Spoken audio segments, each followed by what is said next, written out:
Yet, how can I calculate rate of return or return on investment on time? Okay, can't be done the same way we calculate on money or investing in real estate. So it's a little bit confusing actually, and that's why we decided to risk it all. Moving forward with the Decker team. Moving forward together with the Decker team.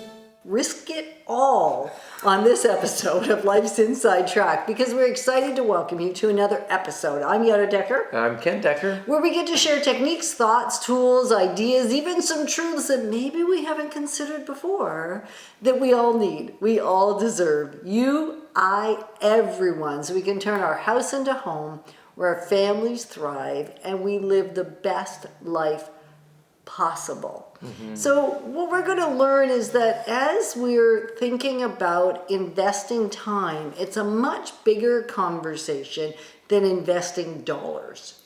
It might be, but I always did that. Like for pretty much my whole life.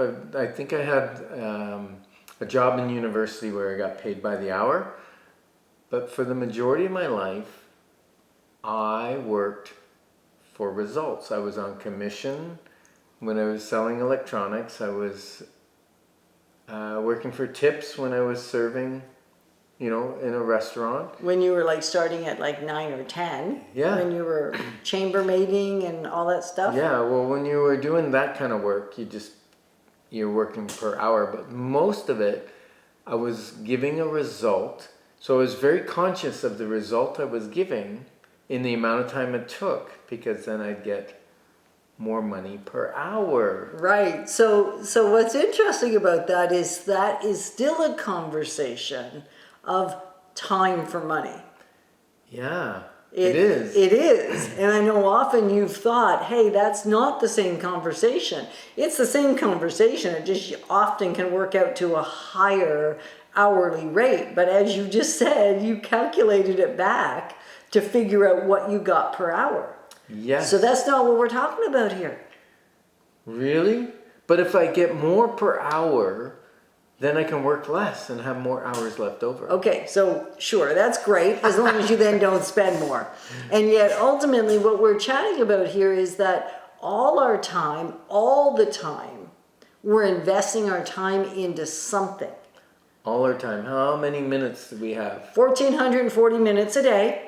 And we've covered this on some of the other segments, and yet this is a slight different... That's a full day, like 24 hours. Yeah, that's 24 hours. So most of us have about 1,000 minutes left after we sleep. And then depending on how much time you choose to take to eat, prepare yourself, get dressed, do what you need to do for yourself, and then you add your work day. Most of us end up with 200-300 minutes that are a little more... subjective as to what we do with them. Yeah, discretionary minutes. More discretionary minutes, exactly. And so it's that all those minutes, though, how we use them. Because if I don't take enough minutes to sleep, although I'll have more minutes available, I may be unable to invest my time I have left being present with you or being present with the grandkids. You mean I might be nodding off? Right. The head bob thing. And you used to do that a lot. Yeah. Right? And so it isn't even just about waking minutes. It's about how are we getting benefit? How are others getting benefit from all of our minutes? Because we all have the same number. We all got the 1440. Mm-hmm. Right? Every single day. And so we can't not invest our time. The question is, are we investing it wisely? What are we investing our time in? Right. So let's say I decide I want to invest my time in relaxing and just sitting on the couch and holding your hand. Right. From time to time, that's a lovely thing because your primary love language is touch. So that would feel like a very worthy investment of time. So if I choose to do it, mm-hmm. it can be a good return on investment, right? Mm-hmm. And if I just go on autopilot and do that all the time, all my 300s every day that I have discretionary, then that might not be, I might not get a good rate of return on the that. investment. And so it's we can't calculate it like we do money return, but we can calculate it based on what are our relationships like. Do we feel rested when we wake up in the morning? Does the food that we're consuming, which takes time to prepare, is it fueling our body so that we have energy to be able to, say, take the grandkids fishing? Or energy be able to actually be available for you when we're doing a consultation? When we're face to face with you, do you feel us over here somewhere else? Because as we've said before, we're always present. It's just where are we present? So- Are we present where we are or present elsewhere? So sometimes, or multiple times, we have decision points as to what we're going to invest our time in. Right? And sometimes they're two good things, but what's best? Like I was going to go to a men's retreat or go on a fishing trip.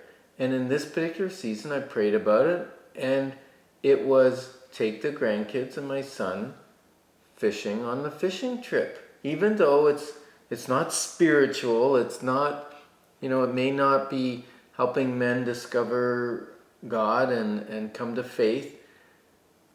And yet this particular time, I felt the Lord saying, pour into your children. Make an effect there. Get a rate of return on your kids and your grandkids. Which is fantastic. Yeah. So the investor's journey is about deciding where you're going to invest this time or maybe the next time. Because 95% of all we do, I've heard different stats, but we'll stick with 95 because it's a lovely number. 95% of the time we just go on autopilot. So it's like it's investing by default. So many of us invest by default. Rather than invest with intention. So where are you this very day to invest your time? Is it to pick up the phone and call somebody you haven't connected with for a while? Is it somebody you've connected with every day, but you know that it would surprise them and delight them to have an extra phone call? Is it investing in writing a note to somebody because you know it will lift their spirits? Yeah, hold on a second here. Because sometimes, I love you talking about writing notes because that's one of the things you've committed to is to write a certain number of notes per week. And you don't always see a return on investment because not only is there a time investment, because you're writing how many cards a day on average? It depends. 2, Sometimes 3, none. 4? Yeah. But on average it's going to work out 2, 3, 4 cards. And then you got the cost of mailing, the cost of buying the card, and the cost of the time to write them.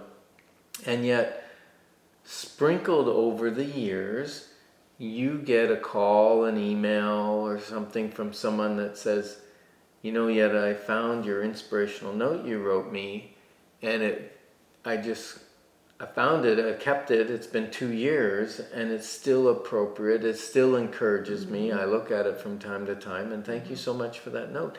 That is a return on investment. Right. And sometimes you got to wait for your return on investment.